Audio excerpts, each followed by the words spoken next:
Mic test 1, 2, 3. Mic test. Joseph! Taasan mo pa yung volume, medyo mahina eh. Mic test. Huwag mo nang ituloy ang pag-set up ng karaoke. Mahiya naman kayo. Naghihirap ang Diyos. Semana Santa ngayon. Magnilay-nilay naman kayo. Lola, bakasyon naman po namin eh. Ngayon lang po kami magpapahinga oh. Hindi dapat tayo nagsasaya o nag-iingay sa araw na naghihirap ang Panginoong Diyos. Napakasimple lang nun. Joseph, magtiis muna tayo. Ligpitin mo na yan. O sige na nga Lola, ligpitin nyo na yan. Tapusin na lang natin tong Holy Week na to. Ang mga bata ngayon, ano ba talaga't hindi ko naiintindihan? Ninya, takpan mo ang salamin mo. Hindi mo ba nakikita na lahat ng salamin natin dito sa bahay ay tinakpan ko na? Paano ko naman po makikita kung may dumi yung mukha ko kung hindi ako gagamit ng salamin? Baka mapasukan ng masamang espiritu yung salamin mo. Kaya mabuti nang takpan mo at huwag mo nang gamitin. Naiintindihan ko naman po, pero kasi Lola... Huwag ka nang puro satsat. Gawin mo na lang yun, Ninya. Takpan mo na ang salamin mo. Okay, sige po. Tatakpan ko na po. Hindi na po ako gagamit ng salamin. Eto na oh.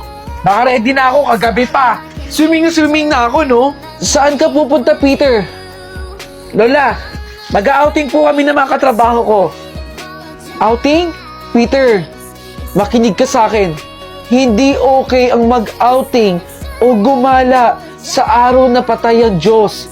Dahil walang magliligtas sa'yo. Wala ang Diyos, Peter. Hindi pwedeng hindi sumama, Lola. Eh, nakapag-ambag na ako dito eh. Sayang naman, di ba? Tsaka ngayon lang kami magpapahinga ng mga katrabaho ko. Makinig ka sa akin. Matagal lang paniniwala yun.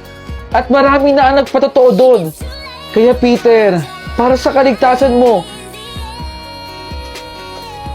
Lloyda naman eh. Parang hindi ka na natuto sa akin. 3:00 na ng hapon. Hindi na tayo dapat gumagamit ng tubig. Bawal lang maligo. Bawal lang maglaba.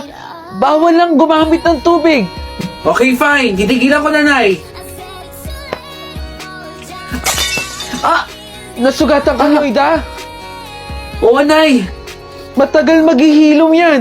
Dahil Semana Santa ngayon. Nak, huwag ka na kayang tumuloy.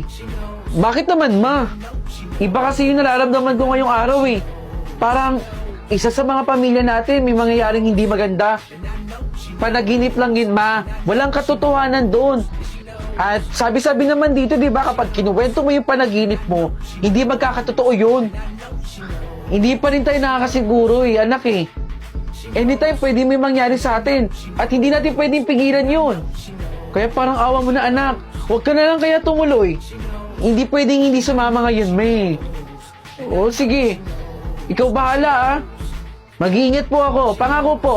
At mag-a-update po ako sa inyo. Sige po, kunin ko na yung bag ko dito. Aalis ka na naman ba?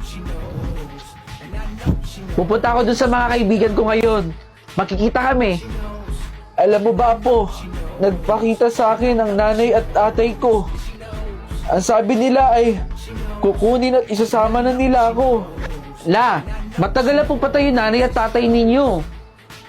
Ang sabi ay para makapagpahinga na ako ng matiwasay at maayos. Huwag kayong mag-isip ng kung ano-ano dyan, Lola. Magpahinga lang po kayo ng maayos dyan. Kumain po kayo ng maayos. Aalagaan po namin kayo. Lola, alis pa ako eh. Sasabihan ko na lang si Mama na silip-silipin ka dito ha. Si Lola talaga. Tao po. Freya, mabuti naman at dumating ka na. Hinanap ko pa kasi yung bahay ninyo dito eh. Akala ko madaling makita. Talagang nag-abala ka pa sa amin ha. Baka mamaya utang namin yan sa'yo ha. Ito ba? Umayos ka. Siyempre, utang nyo to. Joke lang. Joke lang, Freya. Oh, tara na, guys. Kompleto na tayo dito. As usual, groupie, selfie na naman. Okay. 1, 2, 3, smile. Isa pa. 1, 2, 3, smile. O yan. A-upload ko to. Abangan ninyo, ha. Tara na, Freya. Huy, tara na. Kumain na tayo dito. Alam mo, Chris, hahaba pa buhay ng lola mo. Basta kumain na siya ng mga masustansyang pagkain. At dibangin nyo minsan para hindi na didepress. Tsaka, huwag ka nagpapaniwala sa mga dating pamahiin. Matanda na yung mga ganong pamahiin. Hindi yun totoo. Teka, gabi na rin oh. Baka pagalitan pa tayo ng mga magulang natin, umuwi na tayo. Uy, ingat ha. Ingat kayo. Sige na, bye. Walang ulo si Chris dito? Chris! Hala! Napunto yung lalaki! Kawawa naman! Tara, tulungan natin. Kawawa.